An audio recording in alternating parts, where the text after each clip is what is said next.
try and work out how Tim became this kind of person. So I've analysed our childhood and the way we grew up and everything like that. So here's a photo of Tim and I eating some floor ice cream. And this is the sort of thing that my mum would do to stop Tim and I from fighting. We fought a lot growing up, and my mum would just be at her wit's end of us fighting and then just give us these buckets of ice cream, and that would stop us from fighting for about an hour.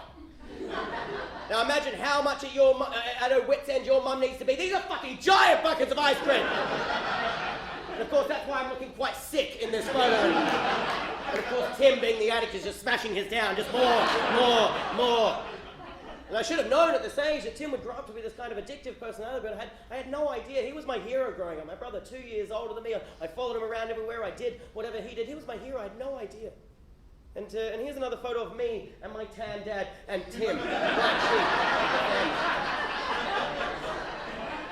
Yeah, dad gets a little bit of sun. And my dad is actually, we grew up in this tiny little farming community in rural South Australia, this tiny little farming area. And my dad is actually a minister at the local church, a very religious man. And my mum is a very religious woman as well. And so a very religious upbringing. So they don't know how Tim turned out this way as well.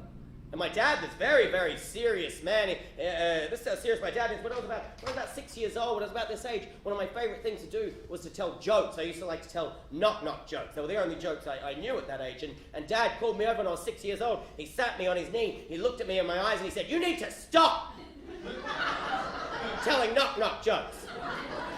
And I said, "Why?" And he said, "Because they're offensive to homeless people."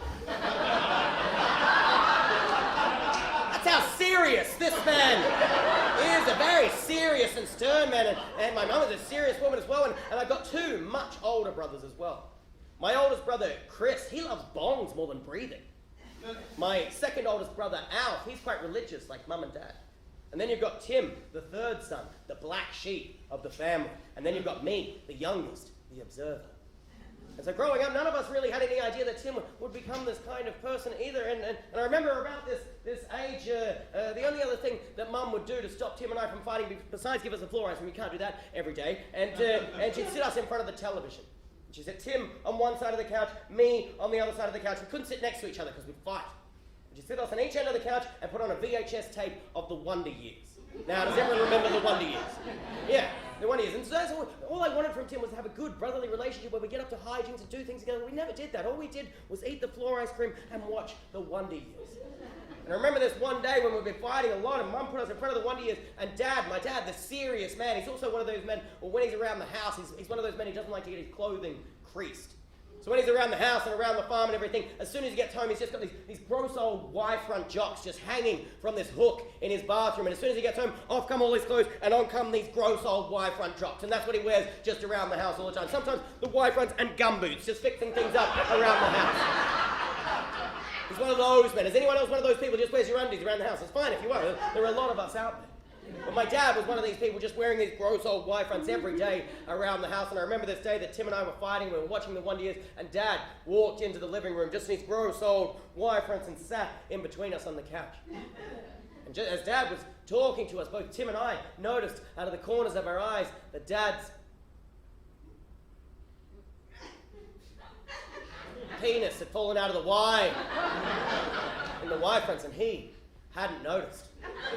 Dad is just talking to us, and me and Tim, we both noticed at the same time and just go, no, don't look at it, don't look at it, don't look at it, don't look at it, don't look at it, don't look at it. We said they just froze into our chairs, just staring straight ahead like we've seen a ghost, like we've seen a horrible ghost with its dick hanging out the front of its wife, just gripping our chairs, just staring straight ahead, and Dad just keeps on talking and then reels back in his seat and falls asleep. Flaccid penis just lying on his stomach. And Tim and I think, great, this is our chance to leave this situation and pretend it never happened. And I run to the door of the living room, and as I get to the door, I turn around and notice that Tim is just having a little look, an innocent little look. He's just never seen a man penis before. And Dad is circumcised, and Tim and I are not. So he's just having this little look, this inquisitive little look at this weird thing coming out of the front of my dad's Y-fronts, and he's just having this look, and this, like I said, he's my hero. I do whatever he does. I follow him around everywhere. I don't want him seeing something that I'm not going to see, so I walk back into the living room and decide I'm going to have a little look as well. And just as I have a look, Mum walks in. Mum comes walking into the living room and sees her two youngest sons just staring at her husband's sleeping penis on the couch. And I look at my mum and I see her eyes grow wide and I see her brain just go. mum is very quick on her feet. And she just continues to walk into the living room, and she points at Tim and I and just goes, "You two, go and do the dishes." And without even missing a beat in the sentence, she walks up to Dad, grabs his pants, puts it back in his wife fronts. He doesn't even wake up. Tim and I go, "Yep," we leave the room, and we never speak of this again. Until this show.